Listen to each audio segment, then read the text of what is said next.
अस्सलाम वालेकुम dear students, welcome to our channel world of education. और आज हम वर्ल्ड ऑफ एजुकेशन की इस वीडियो के अंदर जो मोस्ट रिसेंटली आपका MDT 101 का GDB आया हुआ है उसका इंशाअल्लाह सल्यूशन देखेंगे। और इस सल्यूशन के अंदर माइट भी पॉसिबल थोड़े से एरर्स हो सकते हैं, लेकिन 100% करेक्ट सल्यूशन मैंने अपनी तरफ से किया है। चूँकि मैंने आपको मॉड्यूल्स भी क्लियर करवाए हुए हैं, ये वहीं से आया हुआ है। मॉड्यूल के भी साथ साथ आपको हवाला देते जाएंगे। और इसके अलावा हमने जो है इस सॉल्यूशन के अंदर हम आपको समझाएंगे। साथ साथ अगर आपको कुछ भी समझ नहीं आएगा तो हमसे कमेंट्स में पूछ सकते हैं। हम इंशाल्लाह आपके कमेंट्स का रिप्लाई करके आपको एज सुन एज पॉसिबल आपका जो कॉन्सेप्ट है वो क्लियर कर देंगे। वीडियो स्टार्ट करने से पहले आपसे यही रिक्वेस्ट है कि अगर आप हमारे चैनल पर न्यू है तो काइंडली हमारे चैनल को सब्सक्राइब कर लें ताकि आने वाली वीडियो का नोटिफिकेशन आपको बर वक्त मिल सके। तो चलते हैं वीडियो की तरफ। देखिए जी, सबसे पहले आपका जो मॉड्यूल नंबर जो MGT का जो GDB आया हुआ है उसकी स्टार्ट डेट देखें तो 11 मई 2021 उसकी स्टार्ट डेट है, जबकि उसकी एंड डेट जो है वो 19 मई 2021 है। अब आपने करना क्या है, इसके अंदर क्वेश्चन उसने आपको बताए हुए हैं। आपने रूल्स लिखने हैं डेबिट के और क्रेडिट के। अगर आपने प्रीवियस वीडियोस नहीं देखी हुई तो आप वहाँ जाके देखें, लिंक मैं आपको डिस्क्रिप्शन में दे दूँगा आपको। तो आप वहाँ जाके इसको अच्छी तरह से समझ लें। यही इसी तरह का जो प्रैक्टिकल काम होता है वो आपके पेपर्स के अंदर भी आ रहा होता है। तो देखिए, हम आपको करवाना शुरू करते हैं। सबसे पहले एक क्वेश्चन है और एक क्वेश्चन को आपको जो है उसने हल करके दे दिया है। ट्रांजैक्शन उसने करवाई हुई है इन्वेस्टमेंट ऑफ कैश। ओके, करना क्या आपने, देखें, investment of cash for unit 10,000 lakh, यानी 3,50,000 की आपने क्या की, इन्वेस्टमेंट की कैश पे। कहाँ पर की, is made in business by honour, यानी ऑनर ने क्या किया है, ऑनर ने इन्वेस्टमेंट की है 3.5 लाख रुपए की कैश बेस पर।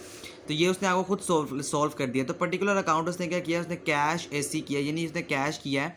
अब इसकी नेचर क्या होगी, मैंने आपको पहले भी बताया था कि अब नेचर के लिए आपको सबसे पहले वो टेबल आना चाहिए, जो कि बड़ा इंपॉर्टेंट टेबल है। वो प्रीवियस मॉडल के अंदर मैंने क्लियर करवाया था। तो अब देखें जी, डेबिट होगी या क्रेडिट होगी। तो सबसे पहले अब आपको पता होना चाहिए कि पहले आप रूल अप्लाई करेंगे। रूल अप्लाई करने के बाद आप इसकी नेचर को रिकॉग्नाइज करेंगे। तो रूल अगर देखें तो रूल में क्या होगा, सबसे पहले आपको पता लग रहा है कि जब इन्वेस्टमेंट की है किसने, ऑनर ने, तो डेफिनेटली अगर ऑनर इन्वेस्टमेंट करेगा तो आपका एसेट इंक्रीज़ हो जाएगा। और जब आपका एसेट इंक्रीज़ होगा तो आपकी जो नेचर होगी वो डेबिट हो जाएगी। ये प्रीवियस मॉड्यूल्स हैं उनके अंदर मैंने क्लियर करवाया हुआ है। अगर आपने नहीं किया तो आप वहाँ जाके इस तरह क्लियर कर लें।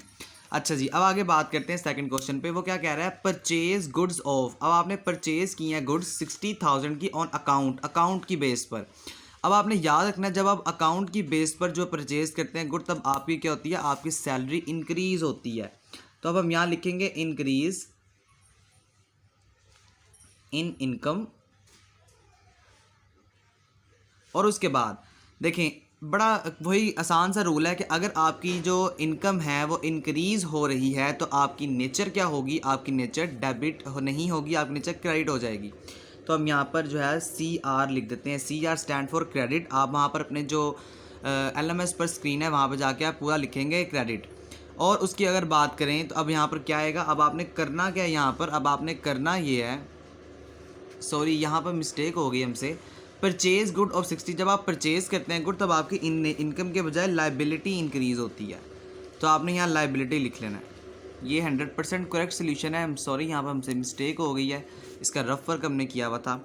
और जब आपकी लाइबिलिटी भी जो है इंक्रीज़ होगी तब आपके जो नेचर होगी तब वो भी CR ही रहेगी।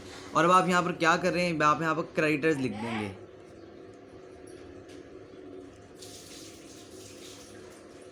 ठीक है, आगे बात करते हैं रिसीव्ड कमीशन। अब आपने कमीशन को क्या किया, रिसीव्ड किया है कि कैसे, रुपीज़ की फॉर्म में 10,000 आपने लेकर जो कमीशन है उसको आपने रिसीव किया है।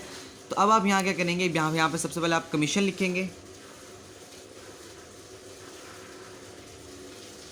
और यहाँ पर A/C वही दोबारा आ जाएगा। अब आप क्या कर रहे हैं, अब आप नेचर को देखें। और नेचर को देखने से पहले आपको सबसे पहले रूल अप्लाई करवाना है। तो रूल से कैसे अप्लाई करेंगे, देखें जी, रिसीव्ड कमीशन, आप कमीशन को रिसीव कर रहे हैं पैसों की बेस पर। तो यहाँ पर आप जब पैसे आपके पास आ रहे हैं तो डेफिनेटली आपकी जो इनकम है वो क्या हो रही है, इंक्रीज़ हो रही है।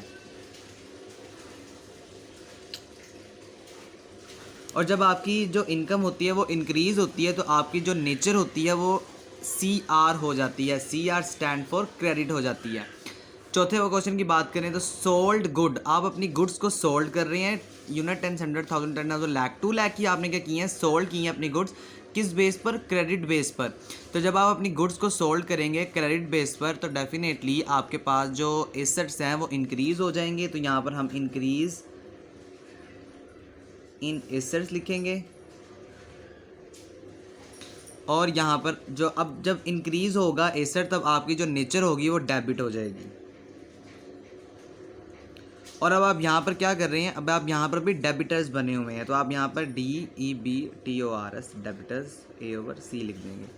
ओके, लास्ट क्वेश्चन की बात करें तो गुड रिटर्न, गुड्स आपने रिटर्न कर दी, वापस कर दी अपनी कस्टमर को, कितने की? 15,000 रुपये की। अब आपने क्या किया है, अब आप यहाँ पर डेबिटर हैं दोबारा से। क्यों डेबिटर है अब आप यहाँ पर? यानी आपने सेल्स को रिटर्न कर दिया है ना। हाँ जी, जब आप सेल्स को रिटर्न करेंगे तब आपके पास डेफिनेटली जब आपकी सेल वापस आ रही है तब आपकी जो इनकम है उसके अंदर इजाफा नहीं हो रहा बल्कि उसके अंदर आपको कमी मिल रही है। तो यहाँ पे डिक्रीज़ इन इनकम हो जाएगा। और जब डिक्रीज़ होगी इनकम तो इसकी नेचर क्या होती है ये भी हमने जो मॉड्यूल्स अपने उसके अंदर क्लियर किया हुआ है। तो वो DT यानी डेबिटर हो जाएगा, डेबिट हो जाएगी नेचर। जी डियर स्टूडेंट्स, ये आपका जो सारा था जो इस दफ़ा GDP आया हुआ था उसका सल्यूशन ये है। इसको आप देख लीजिए, इसको एज इट इज़ आप जो हैं वो अपने कंप्यूटर स्क्रीन में उतार लीजिएगा। अच्छा, नोट देखें, यहाँ पर एक नोट लिखा हुआ है, यहाँ उसने नीचे वो कह रहा है right nature and rules of debit and credit. वही बात है, हमने यहाँ पर नेचर भी लिख ली और हमने यहाँ पर अप्लाई रूल्स भी कर लिए। तो ये इसका 100% करेक्ट सोल्यूशन है। आई होप आपको समझ आ चुकी होगी। अगर आपको कुछ भी समझ नहीं आया तो आप हमसे कमेंट सेक्शन में पूछ सकते हैं। हम इंशाल्लाह आपको कमेंट्स का रिप्लाई करके आपको एज सून एज पॉसिबल आपका कॉन्सेप्ट क्लियर कर देंगे। इसके अलावा डियर स्टूडेंट्स, आपने किस तरह से अपनी जो स्क्रीन है वो करना है, वो लास्ट में ना आपके पास पोस्ट मैसेज का एक ऑप्शन आ रहा होता है, पोस्ट मैसेज। जब आप उसके ऊपर क्लिक करेंगे तो क्लिक करने के बाद आपको जो फाइल है वो ओपन हो जाएगी। आप वहाँ से कॉपी करेंगे, कॉपी करने के बाद दोबारा से पेस्ट करेंगे और वहाँ जाके आप जो ये जो टेबल है पेस्ट करने के बाद पोस्ट कर देंगे तो आपकी जो आपका जो GDP है वो आपका पोस्ट हो जाएगा। ठीक है डियर स्टूडेंट्स, अगर आपको समझ आ गया है तो आप जो है कमेंट सेक्शन में हमसे पूछ सकते हैं। अगर आपको कुछ भी चीज़ समझ नहीं है, अगर आपको समझ आ गई तो well and good. Okay dear students, Allah हाफिज़।